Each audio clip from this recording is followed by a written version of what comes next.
പിന്നെ ഇതുപോലെ situations face ചെയ്യുന്നത് ഒന്നുകിൽ മാർഷൽ ആർട്സ് അറിയാവുന്ന ആളായിരിക്കും. ഓക്കെ, അവര് ഫൈറ്റ് ചെയ്തൊരു പരിചയമുണ്ട്. അതല്ലാന്നുണ്ടെങ്കിൽ പിന്നെ ട്രെയിൻഡ് ആയിട്ടുള്ള ആംഡ് ഫോഴ്സിലുള്ള ആരെങ്കിലും ആയിരിക്കും. ഓക്കെ, പോലീസിലോ ആർമിയിലോ ഒക്കെ ഉള്ള ആളുകളായിരിക്കും. ഇനി ഇതൊന്നും അല്ലാതുള്ള വേറെ കുറച്ച് ആളുകളുണ്ട്, അത് ഗുണ്ടകളായിരിക്കും. ഓക്കെ, നമ്മളെ ഇപ്പം സ്കൂളിലൊക്കെ പറയുകയാണെന്നുണ്ടെങ്കിൽ അത്യാവശ്യം ചട്ടമ്പിയായിട്ടുള്ള പിള്ളേർ സ്ഥിരം അടി ഉണ്ടാക്കുന്നവരാണ്. അപ്പൊ അവർക്ക് പറയുമ്പോഴത്തേക്ക് ഒരു ഇത് കഴിയുമ്പോഴത്തേക്ക് അവർക്ക് ഇതങ്ങ് ഹരമാവും. ഓക്കെ, ഇവരൊക്കെ ഓൾറെഡി ട്രെയിൻഡ് ആണ് ഈ ഒരു സിറ്റുവേഷൻ ഫേസ് ചെയ്യാനായിട്ട്. ഓക്കെ, അപ്പൊ ഇത് ഇല്ലാത്തവര് പെട്ടെന്നൊരു സിറ്റുവേഷൻ വരുമ്പോഴത്തേക്ക്. ചേട്ടാ, ഓ, ഈ കരാട്ടെ പഠിച്ചു കഴിഞ്ഞാൽ നമുക്ക് എത്ര പേരെയൊക്കെ അടിച്ചിടാൻ പറ്റും? വളരെ നല്ല ചോദ്യമാണ്. ഞാൻ കരാട്ടെ ഇപ്പൊ പഠിപ്പിക്കാൻ തുടങ്ങിയിട്ട് 10 വർഷം. പഠിക്കാൻ തുടങ്ങിയത് ഞാൻ 5ാം ക്ലാസ് പഠിക്കുമ്പോൾ പഠിക്കാൻ തുടങ്ങിയതാണ്. അപ്പം ഇത്രയും നാൾ വെച്ചിട്ട് ഒരുപാട് പേര് ചോദിച്ച ചോദ്യമാണ്, കരാട്ടെ പഠിച്ച എത്ര വരെ അഴിച്ചിടാൻ പറ്റും?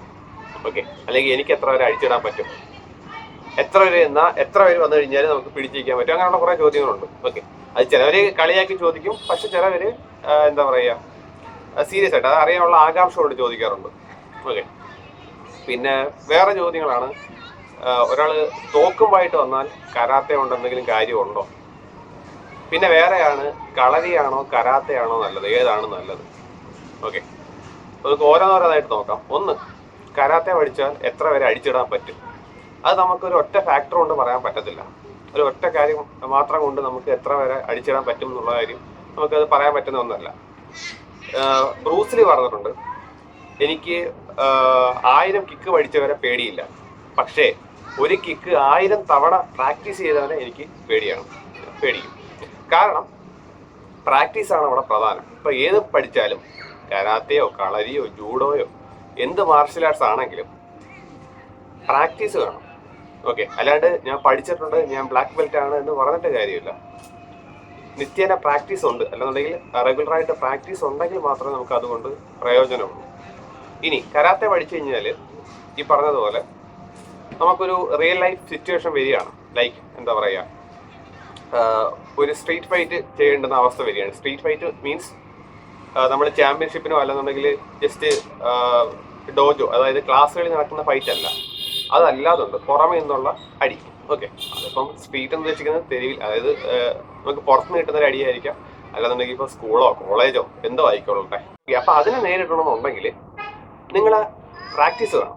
ഓക്കെ, നിങ്ങൾ ആ ഒരു സിറ്റുവേഷൻ ഫേസ് ചെയ്യണം. ഇല്ലെന്നുണ്ടെങ്കിൽ ഇപ്പൊ നിങ്ങൾ ഈ ട്യൂട്ടോറിയലൊക്കെ നോക്കി പഠിക്കുന്നവരൊക്കെ കാണും. ഓക്കെ, ട്യൂട്ടോറിയലൊക്കെ നോക്കി ഈ ഫിറ്റ്നസിന്റെ അല്ലെങ്കിൽ ഈ എന്താ പറയാ ഈ സെൽഫ് ഡിഫെൻസിന്റെ ഒക്കെ ക്ലാസ്സുകൾ അറ്റൻഡ് ചെയ്യുന്ന ആളുകളാണ് ട്യൂട്ടോറിയലൊക്കെ, യൂട്യൂബിനകത്തും അല്ലാണ്ടൊക്കെ ഉണ്ട്.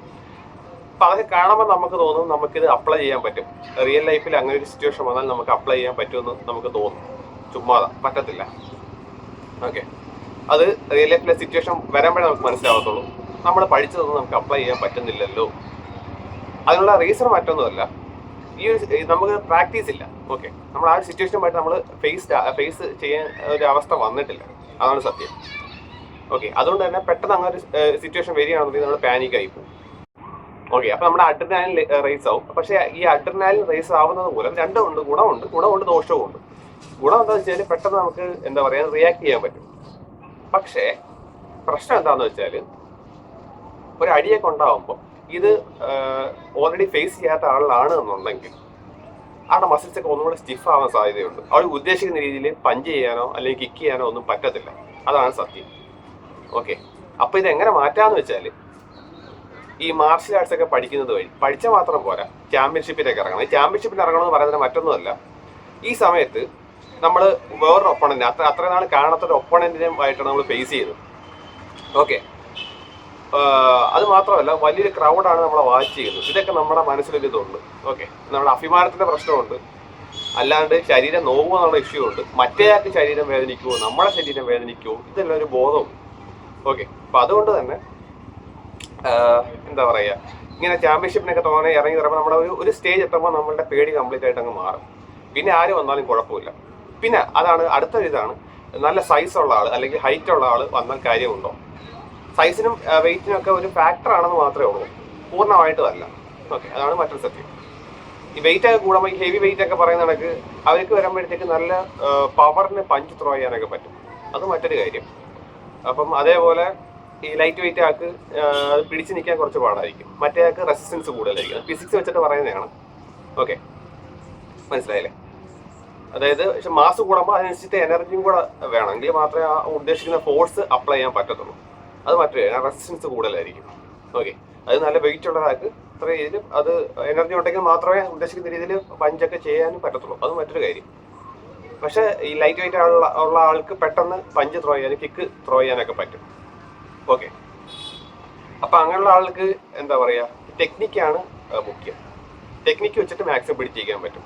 മറ്റേ പവർ ആണെങ്കിൽ ഇവിടെ ടെക്നിക്ക് അത് നല്ല രീതിയിൽ പ്രിസൈസ് ആയിട്ട് ചെയ്യാൻ പറ്റുമെന്നുണ്ടെങ്കിൽ അവർക്ക് ആ ഒരു എന്താ പറയാ ആ ഒരു ഫൈറ്റ് വിൻ ചെയ്യാൻ പറ്റും. സ്ട്രീറ്റ് ഫൈറ്റിനെ ബേസ് ചെയ്തിട്ടാണ് ഞാൻ പറയുന്നത്. പിന്നെ തോക്കിന്റെ കാര്യം, നമ്മൾ ഈ തോക്ക് ഇപ്പൊ നമ്മള് സാധാരണ ഒരു സിനാരിയോയിൽ ആരും നമ്മളെ തോക്കുമായിട്ട് വന്നിട്ട് അറ്റാക്ക് ചെയ്ത് നമ്മൾ പൊതുവെ കാണാറില്ല. ഒന്നാമത്തെ കാര്യം, ഈ കരാത്തെ ആയാലും എന്ത് മാർഷൽ ആർട്സ് ആയാലും നമ്മൾ പഠിക്കുന്നത് സെൽഫ് ഡിഫെൻസിന് വേണ്ടിയിട്ടാണ്, സ്വയരക്ഷയ്ക്ക് വേണ്ടിയിട്ട്, പിന്നെ നമ്മുടെ ഫിറ്റ്നസിന് വേണ്ടിയിട്ട്. അതല്ലാതെ നമ്മൾ ആരെയും പോയി ആക്രമിക്കാൻ വേണ്ടിയിട്ടല്ല. പെട്ടെന്ന് അക്രമം ഉണ്ടായി കഴിഞ്ഞാൽ അതിനെ പ്രതിരോധിക്കാനും, ഇനി ബ്രൂട്ടലായിട്ടുള്ള അറ്റാക്ക് ഒക്കെ ആണെന്നുണ്ടെങ്കിൽ നമ്മൾ തിരിച്ച് ആക്രമിക്കാനും വേണ്ടിയിട്ട്. അതെന്താണെന്ന് വെച്ചാൽ അക്രമമാണ് ഏറ്റവും നല്ല പ്രതിരോധമാണ്. ഓക്കെ, ഞാൻ ഇവിടെ ആക്രമിക്കാൻ വേണ്ടിയിട്ട് ആരും ആഹ്വാനം ചെയ്യല്ല. പക്ഷേ നമുക്ക് പറ്റാത്തൊരവസ്ഥയാണെന്നുണ്ടെങ്കിൽ ഈ പറഞ്ഞ നമുക്ക് തിരിച്ച് ആക്രമിക്കുക എന്നുള്ളതേ ഉള്ളൂ ചില കേസുകളിൽ. അതായത് ഇപ്പോൾ ഒന്നിൽ കൂടുതൽ ആളുകളൊക്കെ ഉണ്ടെന്നുണ്ടെങ്കിൽ, അതാണ് നമ്മുടെ തുടക്കത്തിൽ പറഞ്ഞ പോലെയായിരുന്നു എത്ര വരെ അടിച്ചിടാന്നുള്ളത്. അപ്പോൾ ഒന്നിൽ കൂടുതൽ ആളുകളൊക്കെ ഉണ്ടെന്നുണ്ടെങ്കിൽ അവിടെ ഈ പറഞ്ഞ ഒരുപാട് കേസുകളുണ്ട്. ആ നമ്മുടെ ഓപ്പോസിറ്റ് നിൽക്കുന്ന ആളുകൾക്ക് എത്രത്തോളം പവർ ഉണ്ട്, എത്രത്തോളം ട്രെയിൻഡ് ആയിട്ടുള്ള ആളാണ് അവര്. പിന്നെ നമുക്ക് ഒരുപാട് നേരം അങ്ങനെ ഫൈറ്റ് ചെയ്ത് നിൽക്കാൻ പറ്റത്തില്ല. അതിനുള്ള സ്റ്റാമിന സാധാരണ ഒരു ഹ്യൂമൻ ബോഡിക്ക് ഇല്ല. അതാണ് മറ്റൊരു സത്യം. ഓക്കെ, ഫ്രണ്ടിരിക്കുന്ന കൊച്ചു പിള്ളേരായാലും നമ്മൾ തോറ്റു പോകും. ബിക്കോസ് നമുക്ക് അധികം നേരം ഫൈറ്റ് ചെയ്ത് നിൽക്കാനുള്ള ഒരു സ്റ്റാമിന ആണല്ലോ. ഒരുപാട് ആളുകളുണ്ടെന്നുണ്ടെങ്കിൽ ഒരാളായാലും മതി, അദ്ദേഹം നല്ല ടെക്നിക്ക് അറിയാവുന്ന ആളാണ്, അത്യാവശ്യം നല്ല സ്റ്റാമിന ഉള്ള ആളാണ്. അപ്പോൾ അദ്ദേഹമായിട്ട് നമുക്ക് ഫൈറ്റ് ചെയ്ത് നിൽക്കാൻ നല്ല പാടായിരിക്കും. ബിക്കോസ് നമുക്ക് അതിനുള്ള സ്റ്റാമിന കാണത്തില്ല. ഓക്കെ, അതൊരു ഘടകമാണ്. സ്റ്റാമിന വളരെ പ്രധാനപ്പെട്ട ഒരു ഘടകമാണ്. എനിക്കിപ്പം ഫോർ എക്സാമ്പിൾ എൻ്റെ കാര്യം പറയാണ്. ഓക്കെ, എനിക്കിപ്പോൾ നല്ല ഈ ടെക്നിക്കൊക്കെ യൂസ് ചെയ്യാൻ അറിയാം, എനിക്ക് അത്യാവശ്യം നല്ല പവറുള്ള ആളാണ്. ഓക്കെ, പക്ഷേ ഇതൊന്നും പോരാ, നമുക്ക് സ്റ്റാമിനയും കൂടെ വേണം. അല്ലെങ്കിൽ എന്ത് ചെയ്യാൻ പറ്റണം, ഒറ്റയടിക്ക് നോക്ക് ഔട്ട് ചെയ്യാൻ പറ്റണം. നോക്ക് ഡൗൺ ചെയ്യുകയാണെങ്കിൽ ഓക്കെ. അപ്പം നമ്മൾ ഒന്നിൽ കൂടുതൽ ആളൊക്കെ വരികയാണ് എന്നുണ്ടെങ്കിൽ ആ സമയത്ത് നമുക്ക് ഏറ്റവും കൂടുതൽ ഒന്നാമത്തെ കാര്യം നമ്മൾ ഓടുക എന്നുള്ളതാണ്. ഓക്കെ, ഒരുപാട് ആളൊക്കെ ആണെന്നുണ്ടെങ്കിൽ നമുക്ക് അവിടെ നിന്ന് അറ്റാക്ക് ചെയ്യുന്നത് മണ്ടത്തരമാണ്. ഓക്കെ, അല്ലെങ്കിൽ അത്രയും കോൺഫിഡൻസ് വേണം. ഇനി അതല്ല നമ്മൾ പെട്ടുപോയി ഫൈറ്റ് ചെയ്തേ പറ്റത്തുള്ളൂ എന്നാണെന്നുണ്ടെങ്കിൽ നമ്മൾ മാക്സിമം ഫാറ്റാലിറ്റി ഉണ്ടാക്കുക എന്നുള്ളതാണ് മുഖ്യം. ഓക്കെ, അതെങ്ങനെയാണെന്ന് ഞാൻ പറഞ്ഞു തരുന്നില്ല.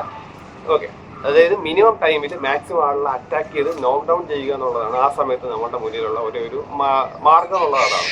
അപ്പം അതിന് വേണ്ടിയിട്ട് നമ്മൾ ട്രെയിൻഡ് ആയിട്ടുള്ള ആൾക്ക് മാത്രമേ പറ്റത്തുള്ളൂ. ഓക്കെ, മിനിമം ടൈം കൊണ്ട് മാക്സിമം ഫാറ്റാലിറ്റി വരുത്തുക. ഇല്ലാത്ത ആളുടെ പ്രശ്നം എന്ന് വെച്ചാൽ അവിടെ നിൽക്കുമ്പോഴത്തേക്കും മസിൽസ് എല്ലാം നമ്മൾ ഉദ്ദേശിക്കുന്ന രീതിയിൽ പഞ്ചൊന്നും എടുക്കാൻ പറ്റത്തില്ല. നമ്മുടെ മനസ്സിൽ ചെയ്യണമെന്ന് കാണും, പക്ഷെ പല കാരണങ്ങളും ഉണ്ടായിരിക്കാം. ഒന്ന്, മാനസികമായിട്ട് നമ്മൾ ഡൗൺ ആവും. ബിക്കോസ് എന്താ പറയുക, ഇനി അടിക്കുമ്പോഴത്തേക്ക് നമുക്ക് എന്തെങ്കിലും പറ്റുമോ, അവർക്ക് എന്തെങ്കിലും പറ്റുമോ, അത് പോലീസ് കേസ് ആകുമോ, ഭാവി എന്താവും, ഈ സമയത്ത് നമ്മൾ അതെല്ലാം ആലോചിക്കും. ഓക്കെ, അങ്ങനെ വേറെ കുറച്ച് കാര്യങ്ങളും കൂടിയുണ്ട് അതിനകത്ത്. അപ്പം കഴിവതും നമ്മളൊരു ഫൈറ്റ് ഒഴിവാക്കാൻ മാത്രമേ നോക്കാവൂ. പിന്നെ ഈ പറഞ്ഞ സെൽഫ് ഡിഫൻസ് എന്ന് പറയുമ്പോഴത്തേക്ക് അങ്ങനെ കുറെ കാര്യങ്ങൾ ഇവിടെ വരുന്നെന്ന് ഞാൻ പറയുന്നേ ഉള്ളൂ. അതല്ലാണ്ട് വേറെ കുറെ കേസുകളുണ്ട്. ഈ ബോധമില്ലാത്ത ആളുകളുടെ അടുത്ത് ഫൈറ്റ് ചെയ്യാൻ എല്ലാവർക്കും പേടിയായിരിക്കും. അതായത് ഇപ്പം മാനസിക നില തെറ്റിയ ആളുകളോ, അപ്പൊ അവരുടെ അടുത്തൊക്കെ പറയുമ്പോഴത്തേക്ക് അവര് ഇവർക്ക് ട്രെയിൻഡ് അല്ല, അവർക്ക് വലിയ ബോഡിയോ കാര്യങ്ങളോ ഒന്നും കാണണമെന്നില്ല. പക്ഷെ ആർക്കാണെങ്കിലും എത്ര വലിയവരാണെങ്കിലും അവര് പേടിയാണ്. വൈ ബിക്കോസ് എന്താ വെച്ചാൽ അവർക്ക് ബോധമില്ല, അവരെന്താ ചെയ്യുന്നതെന്ന് അവർക്ക് തന്നെ അറിയില്ല, അടുത്ത എന്താ ചെയ്യാൻ പോകുന്നത്. കാരണം അവർക്ക് അവരുടെ ശരീരം വേദനിക്കുന്നുള്ളൊരു പേടിയുമില്ല, നമുക്ക് എന്തെങ്കിലും പറ്റുമോ എന്നുള്ള പേടി അവർക്കില്ല.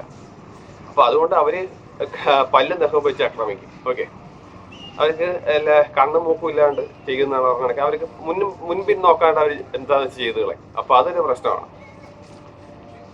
അപ്പം നമ്മൾ ട്രെയിൻഡ് ആയിട്ട് ഇരിക്കുക എന്നുള്ളതേ ഉള്ളൂ. മാക്സിമം പ്രാക്ടീസ് ചെയ്യുക.